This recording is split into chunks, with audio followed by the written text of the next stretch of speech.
क्या आप रात के सन्नाटे में छिपी आवाजों को सुनने का हौसला रखते हैं? अगर हां, तो तैयार हो जाइए एक ऐसी कहानी के लिए जो आपको अपनी रूह तक महसूस होगी।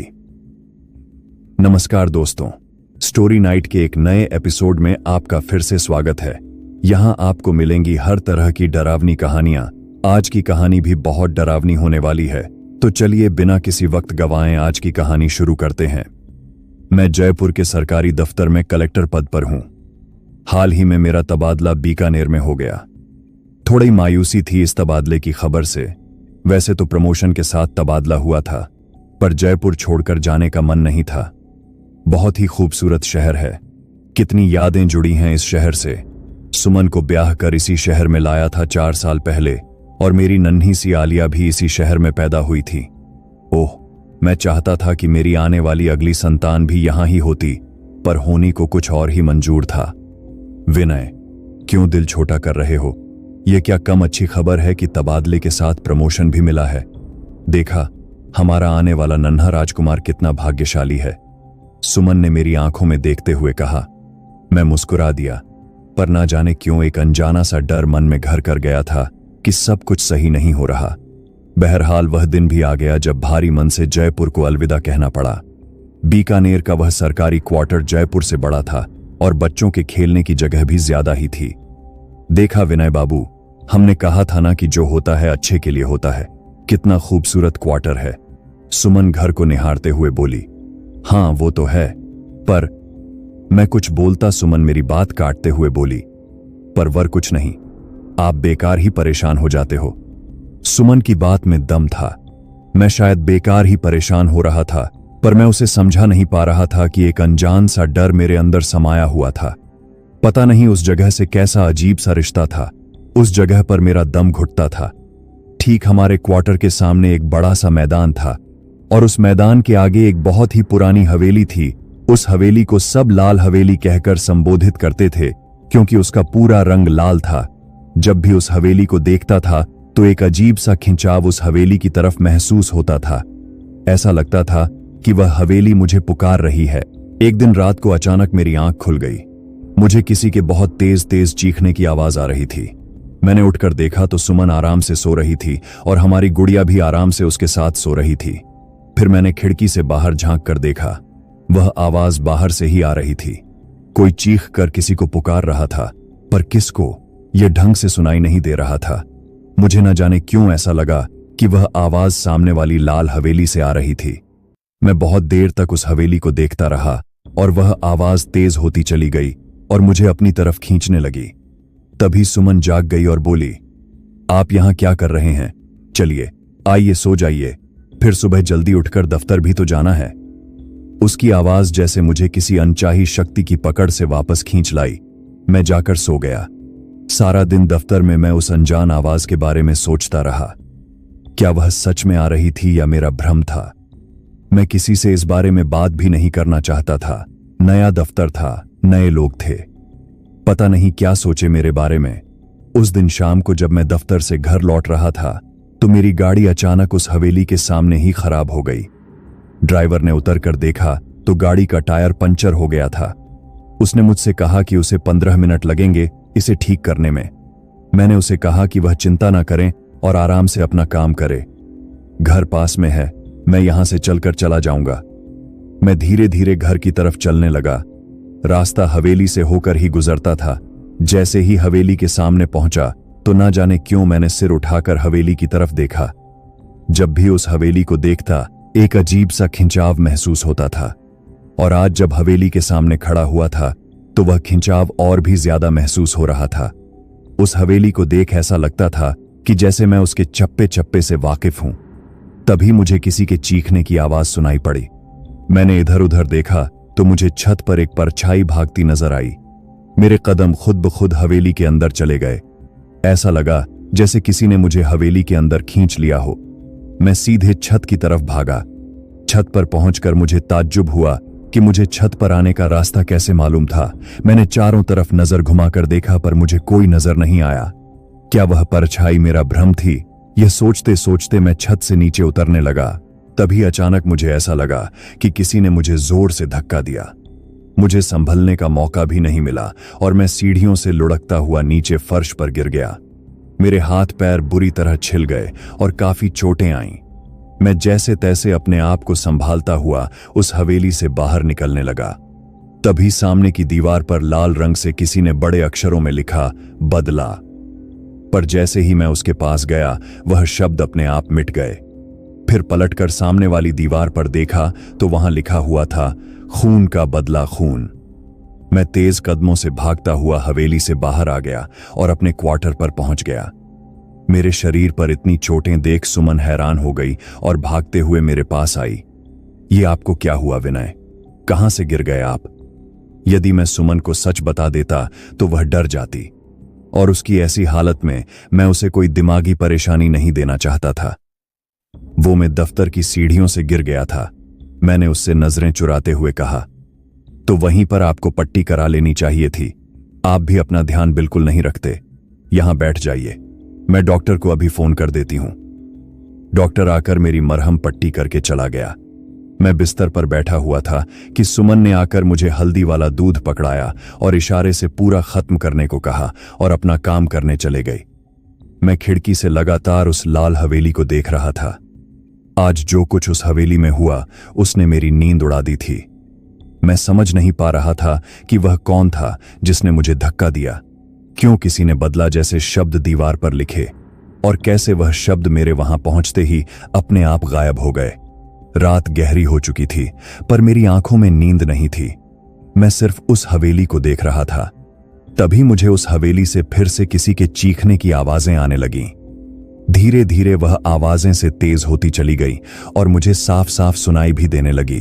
मुझे छोड़ दो, मुझे जाने दो, मुझे मत मारो, मैं तुम्हारे आगे हाथ जोड़ती हूं, मुझे छोड़ दो, मैं किसी की अमानत हूं। अब यह वाक्य मुझे साफ साफ सुनाई पड़ने लगे। यह किसी लड़की की आवाज थी, पर किसकी आवाज है? वह लड़की मुझसे क्या चाहती थी? क्या उसने ही मुझे धक्का दिया था? क्या उसने ही दीवारों पर बदला लिखा था? क्या वह मुझसे बदला लेना चाहता था? यह सब सोचते सोचते सुबह हो गई। सुबह सुमन के मना करने के बावजूद भी मैं दफ्तर चला गया, क्योंकि मैं उस हवेली से कुछ समय के लिए दूर रहना चाहता था। ऑफिस में थोड़ा सुकून तो मिला, पर दिन गुजरकर रात का साया फिर से उसी प्रश्न पर आकर रुका था। आज भी मैं खिड़की के पास बैठ उस हवेली को देख रहा था, पर आज की रात एक अजीब सी शांति थी चारों ओर। आज रात भर मुझे फिर से नींद नहीं आई। अगले दिन शाम को दफ्तर से निकलने से पहले मुझे सुमन का फोन आया। विनय, जल्दी से घर पर आ जाओ, आलिया कहीं भी नहीं मिल रही है। मुझे बहुत डर लग रहा है, तुम जल्दी से घर आओ। सुमन कांपते हुए बोल रही थी। मैं तुरंत घर पहुंचा और सुमन से पूछा, कहां है आलिया? कहां गई थी वह? तुम क्यों नहीं थी उसके साथ? मेरे प्रश्नों का सुमन ने कोई उत्तर नहीं दिया, बस रोती रही। मुझे भी ख्याल आया कि मैंने सुमन पर जबरदस्ती ही प्रश्नों की बौछार कर दी। सुमन ने मुझे बताया कि वह आलिया के साथ ही थी, गेंद से खेल रही थी। तभी गेंद हवेली की तरफ चली गई। इससे पहले कि सुमन आलिया को रोकती, आलिया भाग के हवेली की तरफ चली गई। सुमन उसके पीछे भागी, पर जब तक वह वहां पहुंची, आलिया उसे कहीं नजर नहीं आई। मैं शायद समझ गया था कि हुआ क्या था। मैंने सुमन से कहा कि वह बाहर खड़ी रहे, मैं हवेली के अंदर जा रहा हूं।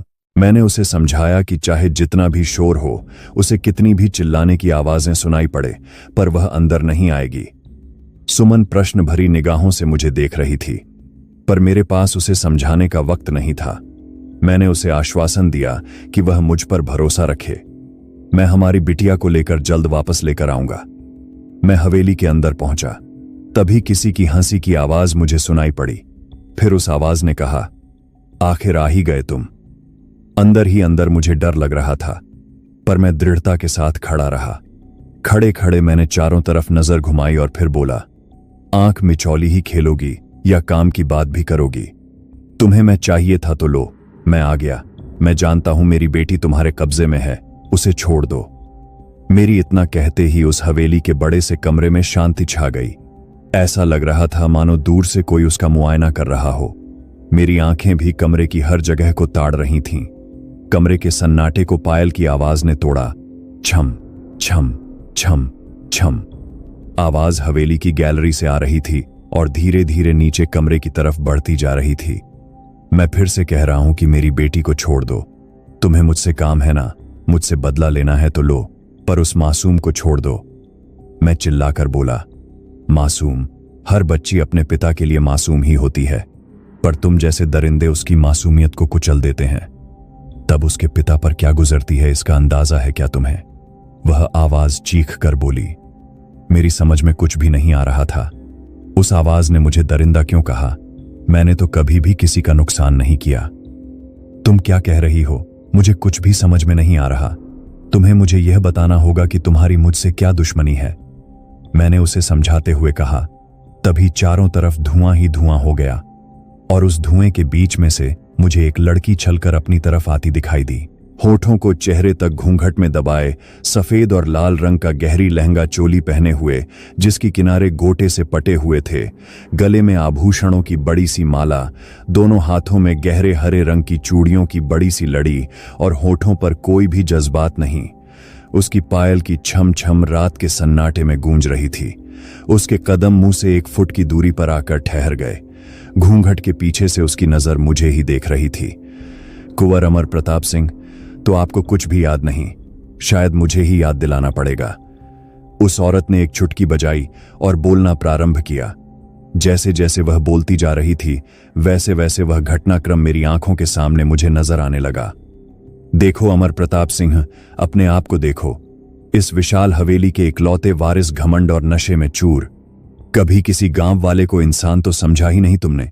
तुम्हारे लिए तो सब तुम्हारे नौकर थे, जो तुम्हारे एक इशारे पर अपनी जान तक दे दें, पर बदले में तुम उन्हें सम्मानजनक मौत भी नहीं देते थे। तुम्हारे गंदे इरादों और गंदी निगाहों से गांव की हर लड़की परेशान थी। पर मेरी बदकिस्मती थी कि अपने बापू के कहने पर मुझे तुम्हारी हवेली में दासी का काम करना पड़ा। शुरू से ही तुम्हारी निगाहें थी मुझ पर, और उस दिन तुम्हें मौका मिल ही गया। तुम जैसे हवस के लालची इंसान ने कितनी दरिंदगी से मुझे इस्तेमाल किया। सुनो कैसे मैं चीख रही थी, चिल्ला रही थी, मुझे छोड़ दो, मुझे जाने दो। पर तुमने मेरी एक ना सुनी और अपनी मनमानी करते रहे। तुम जानते थे कि मेरा विवाह तय हो चुका है, फिर भी तुमने ऐसी शर्मनाक हरकत करी। मैं चिल्लाकर कह रही थी कि मैं किसी और की अमानत हूं, पर तुमने मेरी एक नहीं सुनी। देखो अमर प्रताप सिंह, देखो कैसे तुमने अपनी हवस पूरी होने के बाद मुझे मार डाला और इसी हवेली में गाड़ दिया। मेरे बापू रोज आकर तुमसे मेरे बारे में पूछते, गिड़गिड़ाते, रोते, पर तुमने उन पर जरा भी इंसानियत नहीं दिखाई और उन्हें कोड़े मार वहां से निकाल दिया। मेरी आंखों के सामने जैसे वह सारे दृश्य एक एक कर दिखाई दे रहे थे।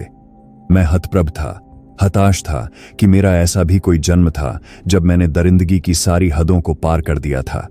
मैंने उस महिला के आगे हाथ जोड़े और बोला, मुझे माफ कर दो गौरी, मैं तुम्हारा गुनहगार हूं, तुम्हारा कातिल हूं, पर यह सब कई वर्षों पहले के जन्म की बात है।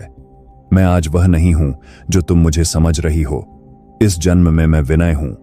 मेरा एक छोटा सा परिवार है और मैंने कभी भी किसी को जानबूझकर हानि नहीं पहुंचाई है। मेरा दिल बिल्कुल साफ है और नेक है, पर मैं तो जन्मों से तुमसे बदला लेने के लिए यहां प्यासी भटक रही हूं। मुझे तुमसे बदला चाहिए, तभी मेरी आत्मा को मुक्ति मिल सकेगी, और वह बदला मैं तुम्हारी बेटी को तुम्हारी ही आंखों के सामने मार कर लूंगी। तुम्हें तड़पता देख मुझे बहुत खुशी और सुकून मिलेगा। तुम्हें भी तो पता चलना चाहिए कि बेटी की मौत का दर्द क्या होता है। नहीं, मैं तुम्हारे आगे हाथ जोड़ता हूं। मेरी बेटी को मेरे पिछले जन्मों के गुनाहों की सजा मत दो। वह मासूम है। तुम्हारी दुश्मनी मुझसे है ना, तो यह लो, मैं तुम्हारे सामने हाजिर हूं। तुम मुझे मारकर जो सजा देना चाहती हो दे दो, पर मेरी बेटी को मुझसे मत छीनो, मैंने गिड़गिड़ाते हुए उससे कहा। तभी सुमन अंदर आ गई और वहां का नजारा देखकर बेहोश सी हो गई। मैंने दौड़कर सुमन को संभाला और किसी तरह उसको होश में लेकर आया। यह सब क्या चल रहा है विनय? इस औरत ने हमारी बेटी को क्यों हवा में लटका रखा है? सुमन ने डर से चीखते हुए कहा। सुमन, मैंने तुम्हें अंदर आने से मना किया था, फिर तुम क्यों आई? तुम्हारे और आलिया के लिए मैं तुम दोनों को कैसे किसी संकट में अकेला छोड़ सकती हूं? तुम यहां से चली जाओ सुमन। मैं वादा करता हूं कि तुम्हारी बिटिया तुम्हारे पास सही सलामत पहुंच जाएगी। तभी सुमन ने उस औरत के आगे हाथ जोड़े और गिड़गिड़ाते हुए जमीन पर बैठ गई और बोली, एक मां तुमसे अपनी बेटी की जिंदगी की भीख मांग रही है। तुम भी तो किसी की बेटी रही होगी। प्लीज मेरी बेटी मुझे लौटा दो। अचानक गौरी ने आलिया को नीचे उतार दिया और सुमन ने आलिया को अपनी गोद में उठा लिया। एक मां की पुकार को बेटी कभी अनदेखा नहीं कर सकती। चली जाओ अपनी बेटी को लेकर यहां से, गौरी ने रौद्र रूप धारण करते हुए बोला। चलो विनय, जल्दी से यहां से चलते हैं, सुमन ने मेरा हाथ पकड़ मुझे खींचते हुए बोली। पर मैंने उससे अपना हाथ छुड़ा लिया और कहा, सुमन, अभी तुम्हें यहां से अकेले ही जाना होगा, मैं यहां से नहीं जा सकता। तुम्हें आलिया और हमारे होने वाले बच्चे की कसम है, तुम 1 मिनट भी यहां नहीं रुकोगी और सीधे क्वार्टर की तरफ चली जाओगी। मैंने सुमन और आलिया को गले लगाते हुए कहा। शायद मैं उन्हें आखिरी बार गले लगा रहा था। सुमन आंखों में आंसू लिए आलिया को गोद में उठा हवेली से बाहर चली गई। मैं जमीन पर नतमस्तक हो गौरी के सामने हाथ जोड़कर बैठ गया और बोला, आज तुम्हें पूरी आजादी है गौरी। मैं तुम्हारा शुक्रिया अदा करना चाहता हूं कि तुमने मेरी बेटी को छोड़ दिया। अब तुम जिस तरह से भी मुझे सजा देना चाहती हो दे दो, फिर चाहे इस सजा में मुझे अपनी जान ही क्यों ना गंवानी पड़े। अगर इससे तुम्हें मुक्ति मिलती है तो मैं यह भी करने को तैयार हूं, पर मेरे उस जन्म में किए गए कुकर्म को यदि हो सके तो क्षमा कर देना। मैं आंख बंद कर हाथ जोड़ जमीन पर बैठा रहा। अगले दिन सुमन घर के दरवाजे पर बैठी हुई थी। शायद रात भर मेरा इंतजार वहीं बैठकर कर रही थी। मैंने उसके सर पर हाथ फेरा तो वह हड़बड़ाकर उठ गई और मुझे देखते ही मेरे गले लगकर रोने लगी। मैं उसे घर के अंदर ले गया और आराम से बैठाकर उसकी प्रश्न भरी निगाहों को सारा किस्सा सुनाकर शांत किया। उसने तुम्हें माफ कर दिया ना विनय, सुमन ने मेरे गालों को छूते हुए बोला। यह तो मुझे नहीं पता सुमन, पर यदि आज मैं तुम्हारे सामने जिंदा वापस आया हूं तो उसकी एक वजह तुम हो। मेरे उस जन्म में तुम भी थी। तुम गौरी की बहुत ही अच्छी सहेली थी। गौरी अपनी सहेली से उसका पति और बच्चा नहीं छीनना चाहती थी, शायद इसलिए उसने मुझे छोड़ दिया। मैंने और सुमन ने हवेली की तरफ देखा और हाथ जोड़ गौरी को श्रद्धांजलि दी। कोहरे की वो रात छट चुकी थी, अब सब तरफ उजाला ही उजाला था। तो आज की कहानी आपको कैसी लगी? हमारी कहानियों का सिलसिला ऐसे ही चलता रहेगा। अगर आपको डर पसंद है तो हमारे साथ जुड़े रहें और याद रखें, अगली कहानी हो सकती है और भी ज्यादा डरावनी। तब तक सुरक्षित रहें और चैनल को सब्सक्राइब करना न भूलें। अलविदा।